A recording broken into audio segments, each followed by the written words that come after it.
Mwingine anasema, je, inajuzu kutoa zaka kwa hospitali binafsi endapo zinatoa huduma kwa watu maskini?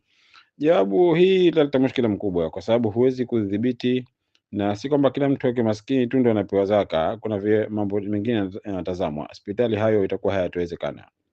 Unaweza kuwa mtu maskini lakini asipewe zaka kwa sababu mlevi, akipewa pesa anaenda kuilewea, kwa hivyo hastahiki.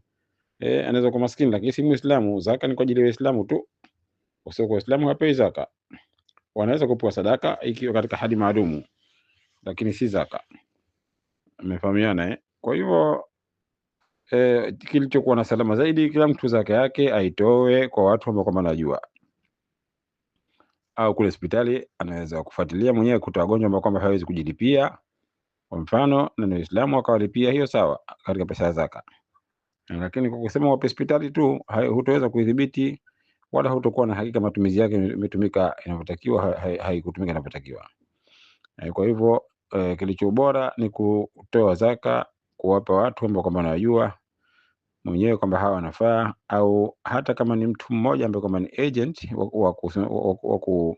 wa kupewa zaka, ambaye kwamba anajulikana kwamba ana maarifa, ana ilmu, yani mtu mwenye ilmu, ana maarifa, anajua namna gani zaka inagawiwa na nani anastahiki katika, si umpe mtu yote tu. Kwa hivyo ni hivyo. Wallahu tabaraka wa taala alam wa hikam. Na mwingine anasema, je, inaruhusiwa kuzikusanya swala kwa sababu ya msongamano mkubwa wa barabarani katika miji mikubwa?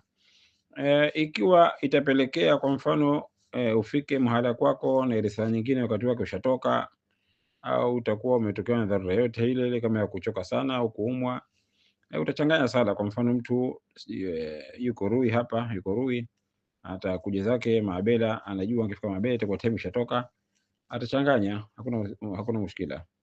Au hata ikiwa, kwa hivyo kuchanganya, kifupi sala ikiwa mtu si msafiri, basi iwe ni kwa dharura.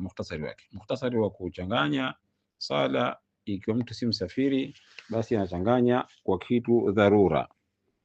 Kwa hivyo hiyo zahma njiani, msongamano wa magari njiani, si mara zote ambao kama unakuwa ni dharura, lakini ikifikia hali ya dharura atachanganya.